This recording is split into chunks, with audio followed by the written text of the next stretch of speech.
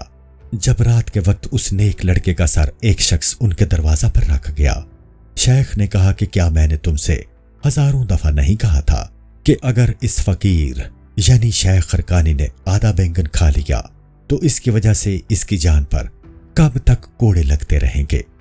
میری جان ہر وقت اسی طرح جلتی رہتی ہے۔ میرا کام آسان کام نہیں ہے۔ جس کسی کو وہ خدا اپنے کام کے لیے پسند کر لیتا ہے وہ اپنے دوست یعنی خدا کے سامنے کچھ نہیں کہہ سکتا۔ مجھ پر بہت مشکل آ پڑی ہے۔ یہ جنگ و صلح سے بھی زیادہ مشکل کام ہے۔ کوئی عقل مند اس راستہ میں عقل مند اور مستقل مزاج نہیں رہ سکتا۔ میرا کام تمام باتیں جاننے والے خدا سے آن پڑا ہے۔ ہر وقت ایک مہمان آتا ہے اور میرا امتحان لیا جاتا ہے۔ اگرچہ میں بہت غم و مصیبت میں مبتلا ہوں، لیکن جیسا کہ پہلے ہوتا تھا وہی آئندہ بھی ہوگا۔ جو شخص عدم کے پردہ سے دنیا میں پیدا ہوا وہ ہمیشہ خون کے آنسو روتا رہے گا۔ اس کے ہزاروں عاشق اس پر اپنی جان فدا کرتے ہیں۔ تمام مخلوق اسی وقت کسی کام آ سکتی ہے جبکہ اسے قتل کر دیا جائے۔ ذوالنون مصری کا راستہ میں 40 مرکہ پوشوں کا دیکھنا۔ ذوالنون مصری ایک صوفی تھے۔ ان کا یہ لقب اس لیے مشہور ہے کہ ایک روز آپ کشتی پر سوار جا رہے تھے، کسی کا موتی کھو گیا، لوگوں کو آپ پر شبہ ہوا، آپ کی دعا سے مچھلیاں پانی سے نکل آئیں، ہر ایک کے منہ میں ایک ایک موتی تھا۔ آپ نے پہچان کر گمشدہ موتی دلوا دیا۔